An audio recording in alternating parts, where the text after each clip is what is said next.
It's the Sod Pod, brought to you by Grassland Agro. The Sod Pod.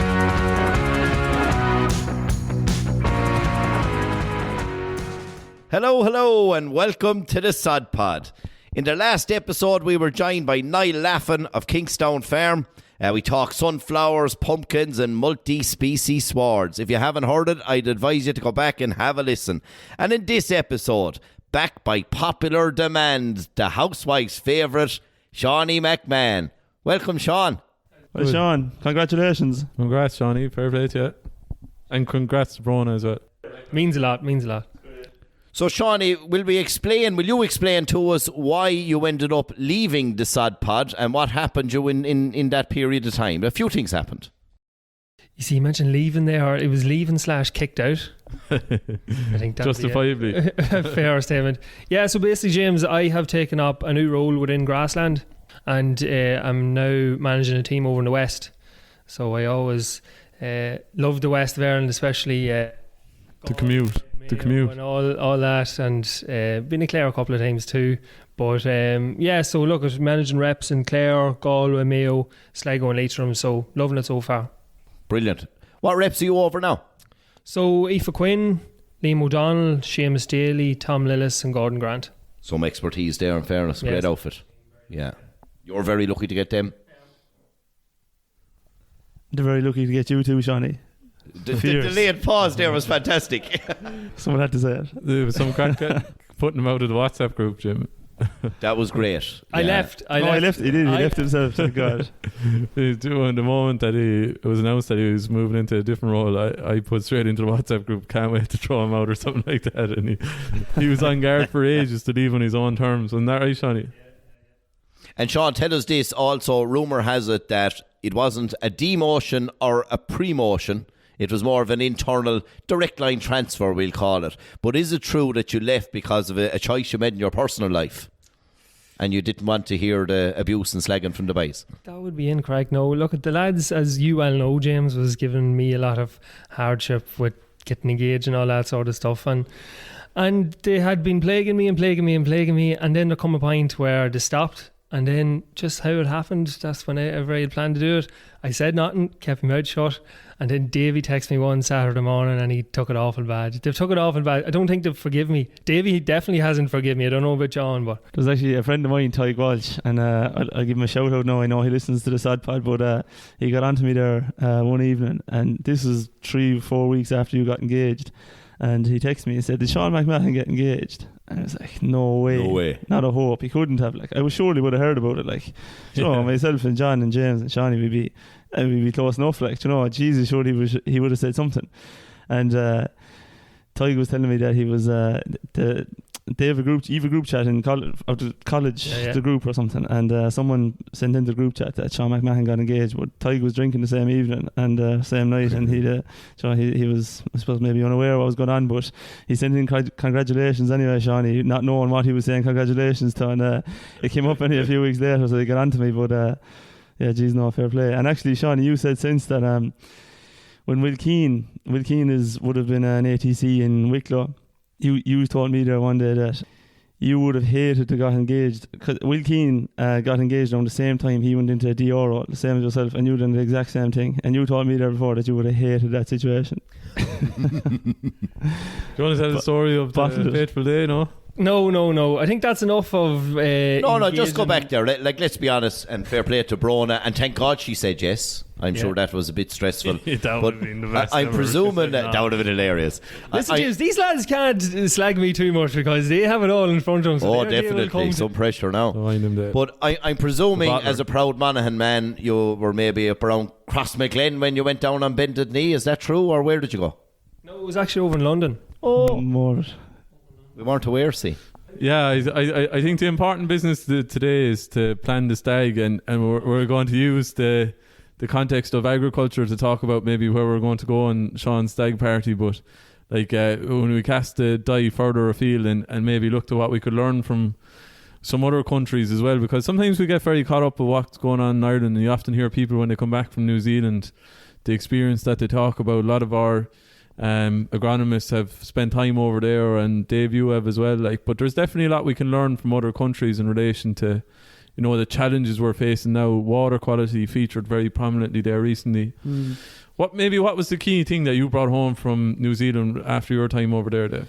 Yeah, like it was definitely an eye opener. As you hit the nail on the head, the environmental thing over there is nowhere next or near as stringent as it is here in Ireland. Like water quality there was very poor, and it is improving.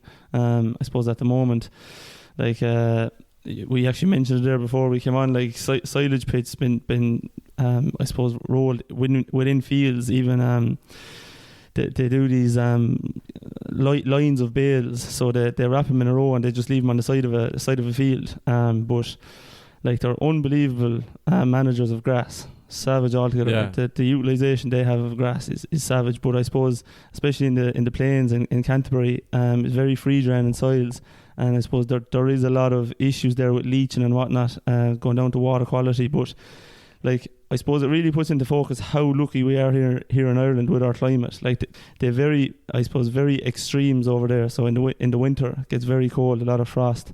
In the summers they get into massive droughts, and even water supply and a lot of irrigation there on the plains.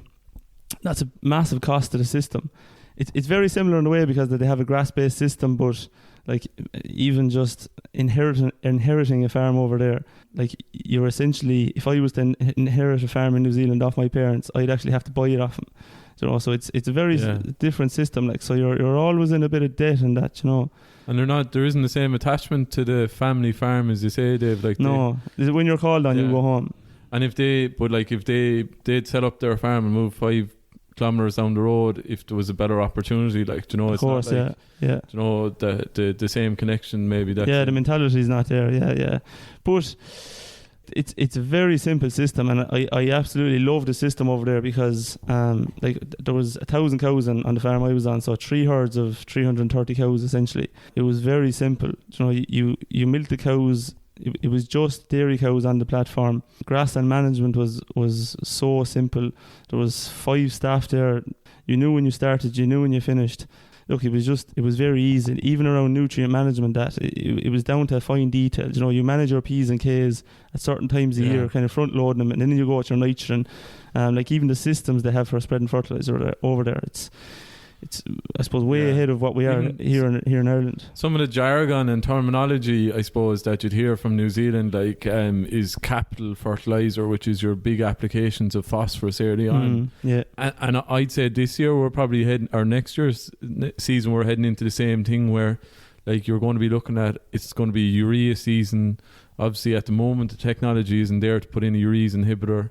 And phosphorus, so like we're going to be going with a straight P in springtime, top phos or P27, and then using we can learn from that.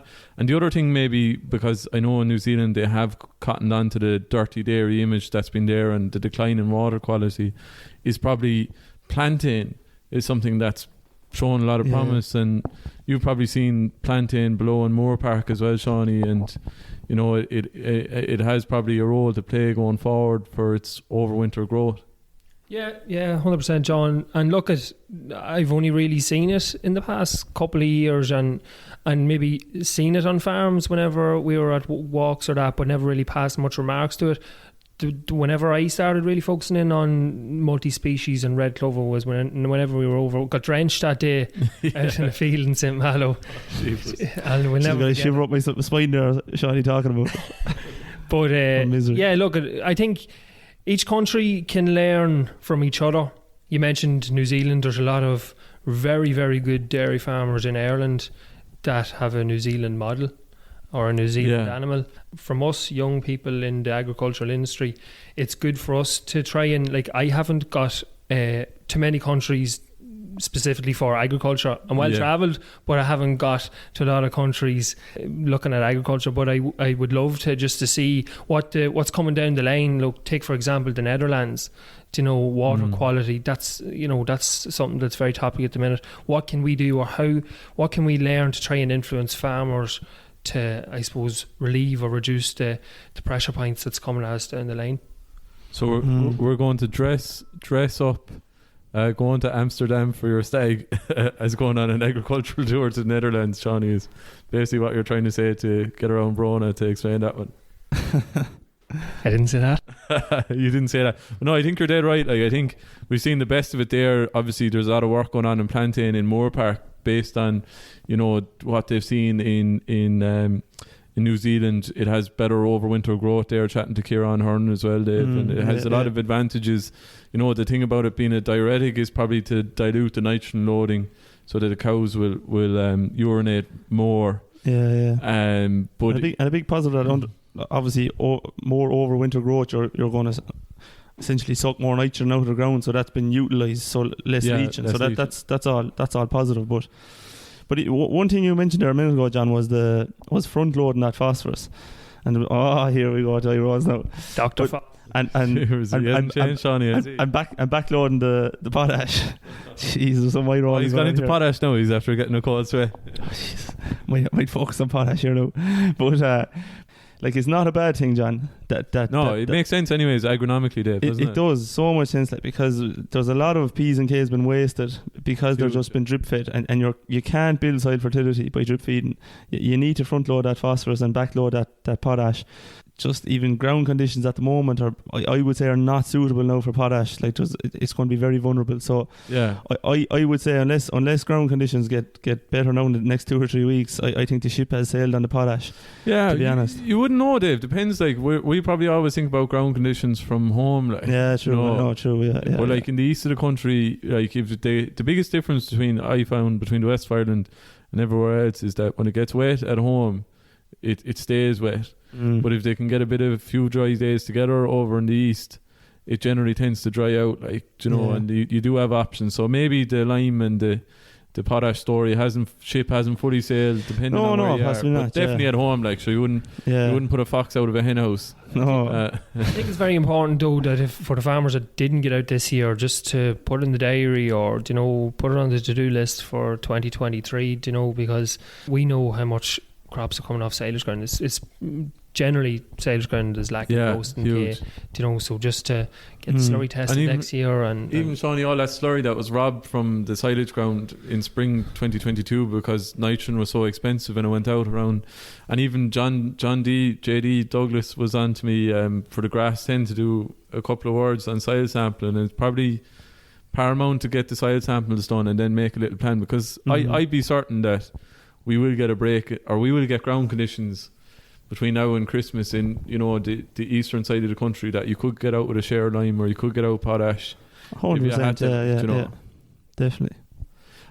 But going on maybe then to our plan now, Shawnee Stag, and talk about, Shawnee, you were talking about going to the Netherlands. We had a delegation over from Belgium, Latvia, Netherlands as well, and we brought them to Grange, and we had a great chat to them. But something that's very topical for us at the moment is the new dairy cow banding that's coming in, which is obviously the cow between 4.5 and 6.5 thousand kilos of milk going to 92 next year, Dave. That's right. And then cows over that going to 106. But in the Netherlands, they actually have thresholds every 100 litres, Dave, they were saying. Every 100, yeah. Every 100 litres, so that, you know, you're not, because I feel maybe maybe we might chat about this, as there's a worry there that if you break the 6,500 kilos of milk, which is 6,320 odd litres, whatever it is, that you could keep going and going and going, and suddenly, you know, like, what's to stop you to go to 7, 8, 9,000 litres, and your whole farm system changes then? Does that make sense to you, Shawnee, or do you think there's a risk there maybe? Yeah, sure. Look, there's definitely risks, but I suppose it's just down to the way the policy is going. Farming system is going to have to change, and farmers are going to have to put a breeding plan in place now to sort of plan for the cow 10 years, that they need. 10 years time though, Shawnee, for breeding, like, or 12 even, to get the full, you know, as breeding as a technology, it could take 12 years to see the impacts of that fully, to have your whole herd, you know, is what they always say in relation to any thing that they're trying to implement with breeding, like, so. But I do think you're right, they will have to change, definitely. And even on the Netherlands there, the highest band is 131 kilos of organic nitrogen, and in Ireland it's going to be 106. So is that 10,000 litres or something? 10,000 kilos of milk. 10,000 kilos of milk. So if you actually compare that to what the stocking rate is in Ireland at the moment at 89 per livestock unit, that's equivalent to, I suppose, 1.5 livestock units over there. So you're talking one cow here is the same as 1.5 cows over there. So like it's going to be quite a problem over there. Yeah, and sure, we already see like their derogation is on borrowed time or is gone. Effectively, they're phasing it out. And you'd only be able to have a maximum of 170 kilos of organic nitrogen per hectare, and we're very unique in the fact that we do have a derogation, but I think it's probably an open secret in the industry or in the agricultural community, probably that we're probably facing a reduction to the upper limit of the maximum stocking rate from 250 down to 220 or 220. Yeah, 220. That's what's been talked about. But I suppose, look, that's next year, as far as I'm aware, it's 250. So we have to. Yeah, and probably people need to be thinking about, you know, what they're going to do. So they obviously, or the things that you can do, the actions you can take is obviously maybe look at reducing stock numbers. I mean that in the context of maybe selling the beef weanlings that you were keeping, or contract rearing heifers is obviously going to be a huge thing for lads next year. Yeah. Maybe milk record and get rid of the bottom 10%. There's an awful lot of research there and advisors. Matt Ryan was a big one. He said if you got rid of the bottom 10% of your cows, you'd probably be more profitable.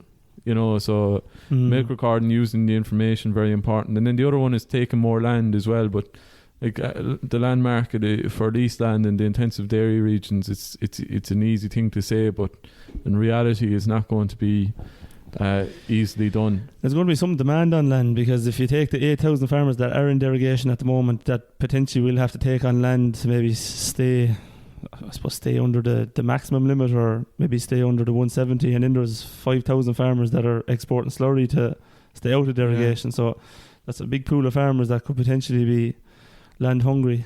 And it's a big one for us. Like, I suppose in relation to something that's not been talked about is the fact that with the new fertilizer register that's coming in, that farms stocked between 130 kilos or 131 and 170, they will be assumed to be index 4 provided they don't have soil samples. And just put that in context, that's 1.5 to 2 livestock units per hectare. There'll be a lot of farms that fall into that bracket nowadays, you know, and like the big thing, and probably farms underneath that aren't spreading much, if any, fertilizer, because they probably don't need to.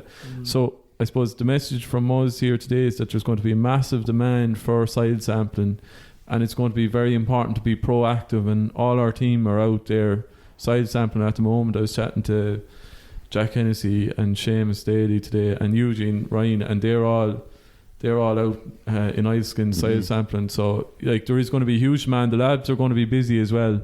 There's going to be a delay, and in order to buy fertilizer you need to be confident, because like with this register coming in, it's not going to be the case that you're going to go over your limit and there'll be alarm bell go off in the head office in the department in Dublin. Where's that, Johnny? It's Dublin somewhere. Yeah, Dublin. Yeah, it's definitely Dublin, anyways. But like, there's not going to be an alarm bell, and then there's going to be a team of department inspectors arrive onto the farm and arrest you. Like, what's going to happen is you're going to get a cross-compliance inspection. They'll come back and say, "Oh, jeepers, Shawnee, you bought phosphorus here and you had no allowance." They're going to fine you. So there's talks of a €5,000 fine. That has to be confirmed. And there's also talks of, you know, the usual fine of, what is it, 20% for your first offence? You go over your limit for your breaching your fertiliser limits of your... I think the max is 15%. What I'd be concerned about here, lads, right, the New Zealand situation for Shawnee Stag, right?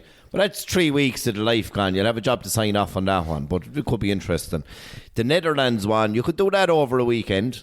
That'd be okay. Personally speaking, maybe a little seedy or smutty in some parts. So look, I'll definitely be there to make sure everyone is okay and keep everyone in check. So I've no problem taking on that road. You drive us, Jim. I drive, yeah, exactly.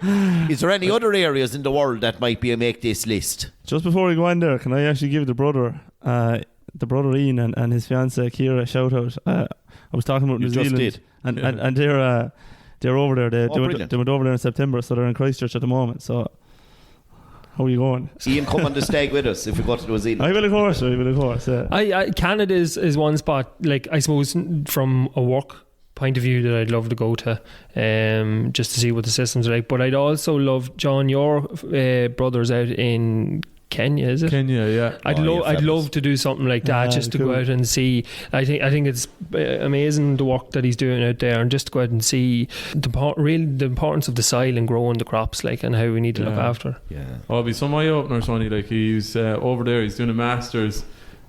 He's working on a project called Development in Pomoja. Deirdre Hennessy's brother, Jamesy Hennessy, is over there running that. They recently had George Ramsbottom, affectionately known by us as the Ram, out, and he documented the whole lot of it. He documented it very well. Yeah, he was non-stop. It was like I was there. Tweeting it. Like, yeah, it was like, the score updates in a match. But no, they're over there doing it. Like, and like it's something I think that we need to look at, because food security is such a challenge over there. Obviously, I was listening to the radio. I don't often, because usually be on the phone or whatever. When I was driving down to Ross today, and there was talk. Hands free. Yeah, of course, yeah. But there was someone on the news talk or something. They were saying, there's 5 million people in Ireland and 1.5 million dairy cows on the island, and in the UK there's 1.8 million and there's 70 million people, and they're using those sort of maths to equate. And they don't have any understanding, and the problem with climate change and the debate we have around agriculture, and listen, water quality is slightly different, but in relation to emissions is that we don't fully we dip in and out of the national and then the global debate. So we're talking about if we stop producing dairy or beef, they're going to go down to Brazil, cut down the rainforest, and do the same thing down there. Yeah. And then you have people starving in Africa as well, and you have people above in Dublin saying, stop milking cows, when we have a massive unique competitive advantage to do that. And it's a big challenge, and there's people starving over in Kenya, like actually starving of the hunger, like, and we'd be often staggering that we're good men to eat or whatever, and David get ratty if he didn't get his lunch by 1:05, but this is actually starvation, like, malnutrition. Like, it's completely different kettle of fish, like, but the work they're doing over there is great. In fairness, you want to have a tough stomach, like a lot of social problems over there as well, Shawnee, like, your father would have gone a good bit as well, John, didn't he, James? The Owlbuck was over there as well, yeah. And your mother was there, yeah. They actually met over there. They met over there, and Dad got malaria, so he had to come home out of it. Wow. Otherwise I could have been hurling for Tanzania. I would have been a shoe-in. You'd still be number 23. I know, I'd be playing midfield. Was that his first time over there, John? What? When he got to malaria, it was the first time over there. No, he was over there a couple of times. Since then? He got malaria anyways. Jesus. He's gone back since there. They work with, he does a lot of, or he doesn't do a lot, he does a bit in Eritrea there as well. There's 2 brilliant lads, Casa and Iskandar. Yeah. They spent the Christmas with G there, didn't they? They did, of course, yeah. There's some characters. They're 2 grassland. They're Eritrea. I didn't even know where it was. It's a small little country below Tanzania, I think. It's a small little strip of a country. But they're mighty characters. But I think there's so much to see, and there's so much to learn from all these countries. Even like to go back to Kenya, maybe one of the biggest problems they had, and I know Bora has a very bad name, obviously with the scandal and all, but it was a great charity when it was done right, and a lot of Irish farmers have helped significantly contributing animals and stuff like that. One of the problems they found in a practical sense is that the black and white Holstein Friesian or British Friesian used to get sunburnt. Oh yeah. On the whiter part. Then the other problem that they were having is if I give a cow to a family in a village in wherever over in Kenya, is how would you put it in calf? How would you even pick up when she's bulling, like, and how would you inseminate her then as well, like? So in fairness, there's a lot of Irish companies like Dove and you name it that have really contributed, and Chagas do a good bit as well. There's lots of different programs to help these developing nations, and I suppose it's our responsibility to do that as well in a lot of senses. Back to the Stag for a second, right? My first choice would be New Zealand, but there's a lot of people. There's a lot of people going abroad to Australia there now, and they're going milking cows. I'd love to see what the setup is over in Australia. Does any? Mine, John Connery was over there. Well, it's very similar though, isn't it? Yeah, it is very similar. New Zealand, sorry, I mean. Yeah, very similar to New Zealand. Probably just a lot drier. They do a lot of feeding out and stuff like that, but I think they like to think, but it is a grass-based system, but there's just a lot of pressure there at certain times of year. I'd say a lot of feeding maize and whole crops and that, but I wouldn't mind going to New Zealand either, but I always think, like, you know, the education that you get from maybe the Pat Ryans or the O'Gormans in Ireland, and see how they've adapted the New Zealand system to Ireland is nearly more beneficial for us in our day job.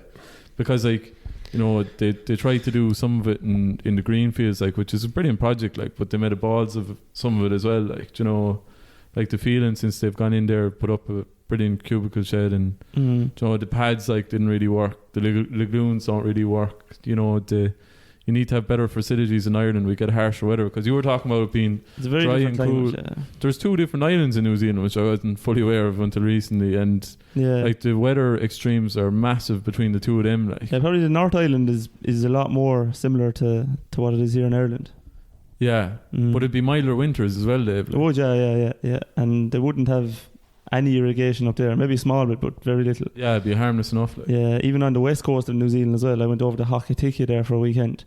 Went over Arthur's Pass over the mountains. It was the most scandalous drive I've ever done. And Hokitika, we were there for 2 days, and it did not stop raining. Go on. Yeah, but then when you go to, like, the east side of New Zealand, it was just burnt to a crisp, essentially. Was it more scandalous than James Freeman's taxi from Charles de Gaulle to St. Malo? That'll never be bad. Professional driver. That'll never be bad. But lads, hold on. We're 27 minutes in here now. We've a pile of listeners going, where are the best stag destinations to really go, right? So we're talking about a 3-week junket to New Zealand, Bronagh, and signing off on that, right? You're also talking about going to the Netherlands. There's a lot of lads going to struggle to get a visa to go to the Netherlands on a stag party, right?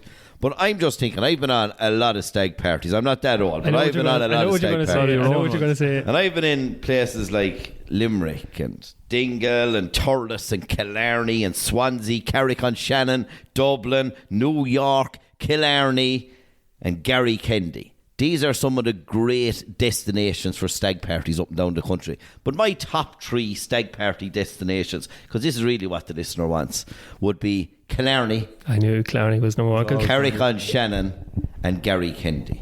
And the reason I'm finishing on Garrykennedy, I'm born and reared near that place. I love it. But you go there, you bring a gang very of... predictable. Very predictable. I've never heard of it. You bring a busload down to Garrykennedy, right, outside Portroe. Everyone has heard of Portroe, a very famous little village. You've got a beautiful choice of 2 public houses in Sis Ryan's Garrykennedy, in to see Ryan Denise. And you can also just scoot 100 yards down the road and get fed and water down in Larkins. World famous eating house. That's what you get in Garrykennedy. You go down there, we're on the lake, you've got boating and the whole lot. You can organise a fishing tour. Paul Burke there, one of the top fishermen in the country. Bring you out around the lake, catch a few trout, have a nosy around, and often a few stops in a few public houses around the lake as well. Of course, only a mile up the road, then you have Samer's Pub, above in the village of Port as well. Absolutely great establishment as well. One of the boys that was up with me one time, he called it just like a sports bar. With pool and darts going on and big screens and the whole lot. So even though I'd often say Killarney is my favourite stag destination, for all the listeners out there, and Shawnee, I know by the head in you, you're thinking Garrykennedy for the stag party. I don't know, but there's a funny story to Killarney, right? I was on my way, there was a Friday evening, I was on my way down to Killarney, and I had the car full going down to the stag, and I happened to ring James, happened to come off on the phone, or whatever. I told him I was going to Killarney. Well, he knew all the early houses. He knew where to go for the breakfast, what was the best pub to watch sport, and he says, that was your favourite spot. I remember you saying that was your favourite spot. Michael Healy-Ray could sign me up there as a tourist director for Killarney. I love it. Is that the only time you've ever been there, just one stag? Killarney, I've been to Killarney about 700 times. I was there last month as well. And come here, what about Kilkee, Milltown, Malway, Ennistimon, Lahinch, I done Lahinch. Corofin? Lahinch was like going back 15 years in time, but we had an absolutely savage time. A few of the heroes done the surfing the next morning, of course. 5 of the heavy gang went sculling pints. Then the following day they went golfing, you went drinking. Oh yeah, but look, my golfing is done before the few pints. You know, I'd be a steady golfer. Garrykennedy Hackers Golf Society, be well known in that. Great set of clubs, captain in 2018 of the society, you know. So, look, I like to lower the standard a small bit because you don't want to be showing off, you know.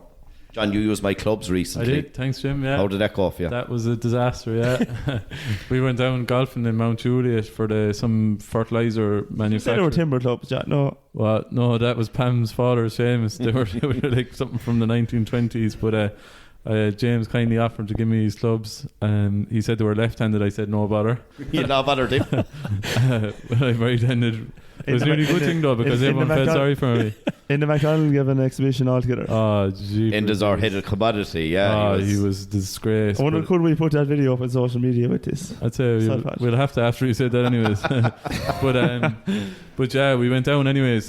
Sure, myself, John Madden and Enda, and the place was packed. There was no carts or trolleys, so we had to carry around the arm was nearly pulled out of us. We were just carrying around like a suitcase because we kept banging and baiting when you had them on your back, and we got around anyways. There was nearly a couple of rows, but Enda and his team were in front of us, his group, and they were taking ages, like, because they were so bad. And David Taking Doyle, a real serious job. David Doyle then was in my group, and Dave had a fair shot at the ball, and I'd always be egging him on. Dave, go on, lash it on there, they're grand, you won't hit him, and he fell to this one on the 18th anyways, and he nearly landed at the top of Enda McDonald's head.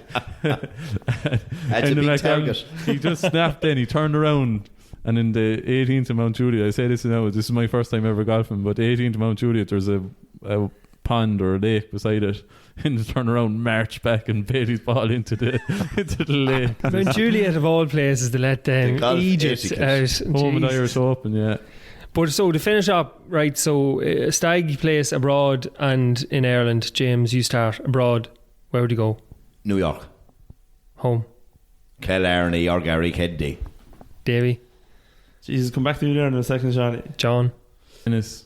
And then back to Marty Brown's, and abroad I wouldn't go.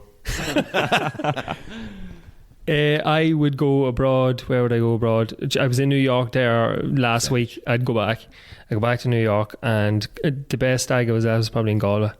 Oh, savage. Davey? Inisheer and Doolin. Inisheer abroad and Doolin at home. Lads, that's spot on. And Shawnee, it was great to have you on. And look, if we all play our cards right, we might do a live Sudpod from the Stag party, depending on where we are. Just a couple of takeaways there. New Zealand exceptional at grassland management, and Netherlands and the restrictions. Keep an eye on all of them and see what's happening. And just we can all start to learn from the different rules and regulations around the world and see what might be coming and how much pressure we're under. Mind yourselves out there. Farm smart, farm safe. Hey, thanks for listening to the Sod Pod. We hope you enjoyed it. To find out more, head over to www.grasslandagro.ie or check out our social channels: Facebook, Twitter, Instagram, LinkedIn and YouTube. That's all for this episode. See you next time.